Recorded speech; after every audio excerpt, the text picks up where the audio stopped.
चाहते थे कि अगर भारतीय जनता पार्टी से आपको मुकाबला करना है तो आपको बहुजन समाज पार्टी के साथ गठबंधन करना पड़ेगा।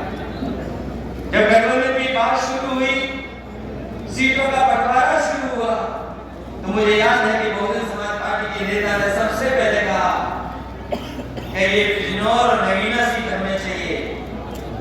ये समाजवादी पार्टी न लड़े, ये बहुजन समाज पार्टी लड़े, तो हम गठबंधन की बातचीत को आगे करने का काम करेंगे।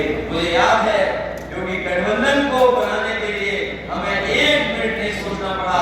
मैंने उसी समय बहुजन समाज पार्टी के पक्ष में फैसला ले लिया कि हाँ, बहुजन समाज पार्टी के लोग चुनाव लड़ेंगे। मैं धन्यवाद देता हूँ आप सबका।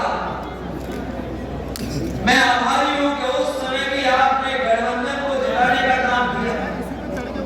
कोई नहीं सोचता था कि बहुजन समाज पार्टी जो शून्य है वो सीटें पा जाएगी, लेकिन बिजनौर नगीना के लोगों ने जिस तरीके से माहौल बनाया था और उसका परिणाम हुआ कि गठबंधन जो उत्तर प्रदेश में बना उसने भारतीय जनता पार्टी को 15 सीटें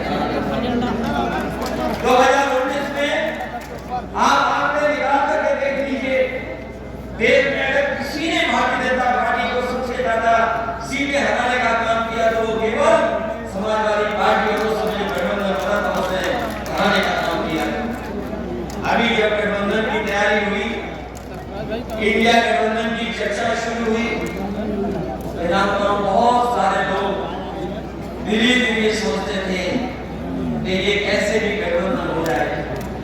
जब अखबारों में पढ़ते थे कि गठबंधन कुछ हो नहीं पा रहा है, कुछ सीटों को लेकर के झगड़ा है, तो हमारे बहुत सारे लोग निराश हो जाते थे।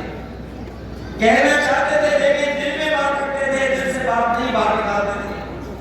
हम अपने कार्यकर्ता नेताओं से भी जब अकेले में बात करते थे तो वो कहते थे कैसे भी गठबंधन कर लेना, अगर गठबंधन करोगे तो आपका माहौल भी अच्छा होगा, सीटें भी ज्यादा जीतोगे।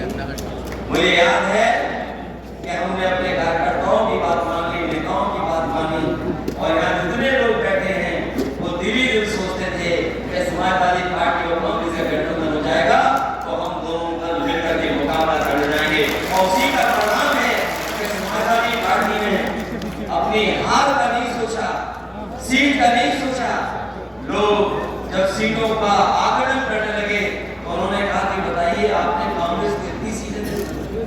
हमने कहा कि मुझे गठबंधन करना था, इसलिए हमने 17 सीटें कांग्रेस की पार्टी को दे दी। और हमें उम्मीद है इस बार उत्तर प्रदेश में 80 की 80 सीटें भारतीय जनता पार्टी को हराने का काम हम लोग मिलकर के करने जा रहे हैं। बताओ पहले चरण में समाजवादी और कांग्रेस का माहौल बनाओगे, आप कैसे बनाओगे? नहीं, ऐसा ना हो कि यहाँ की हवा कुछ और चलने लगे। नहीं, ऐसा तो नहीं है। जो लोग 400 पार कह रहे हैं, बताओ 400 हराओगे उन्हें कि नहीं हराओगे? और जिस तरह का उनका व्यवहार है, जिस तरह का उनका आचरण बन गया है, कोई जीत रहा होता है तो क्या वो किसी के साथ अन्याय करेगा? अगर ये 400 जीत रहे होते तो क्या ये दिल्ली के मुख्यमंत्री को झूठा फंसा करके जेल भेजते? अगर इनकी जनता का समर्थन होता, 400 सीटें जीत गए होते, तो क्या हमारे राज्यसभा के सांसद संजय सिंह को इतने दिन जेल में रहना पड़ता? इसलिए मैं आप सभी को कहने आया हूं, 400 जीत ले रहे, 400 हारने जा रहे हैं।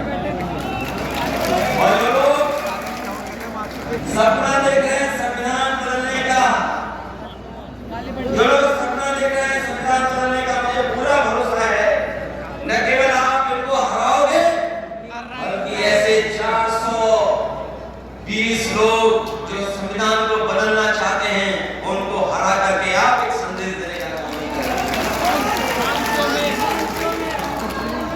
जो काम की बात कर रहे हैं, आज जो सड़कों में एम्बुलेंस चल रही है ये समाजवादियों की देन है।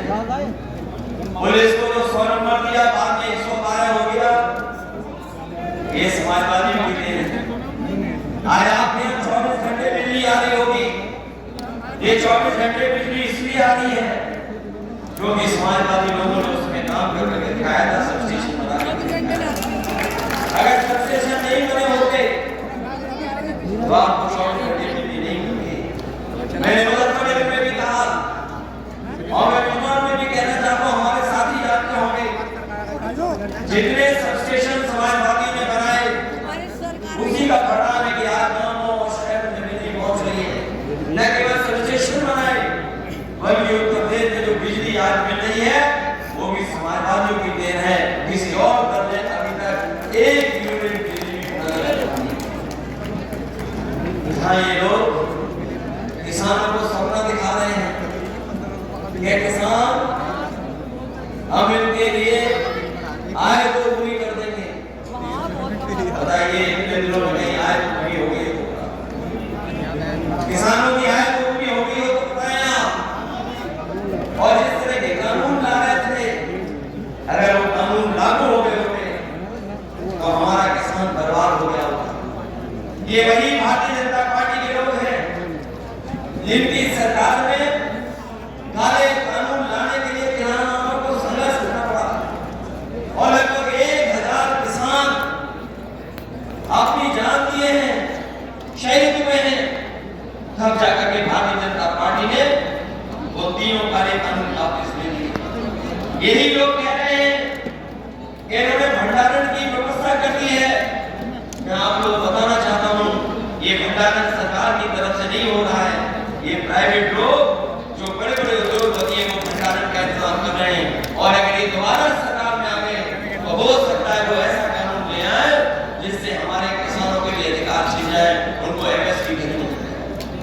इसलिए इस समय पर हम आपसे निवेदन और अपील कर रहे हैं न केवल किसान को धोखा दिया है बल्कि हमारे नौजवानों को भी धोखा देने का काम किया। लगातार जितनी परीक्षा हुई है सब परीक्षाएं इनकी लीक हो गई। वो 10 पेपर लीक हुए, 10 परीक्षाएं लीक हुई हैं।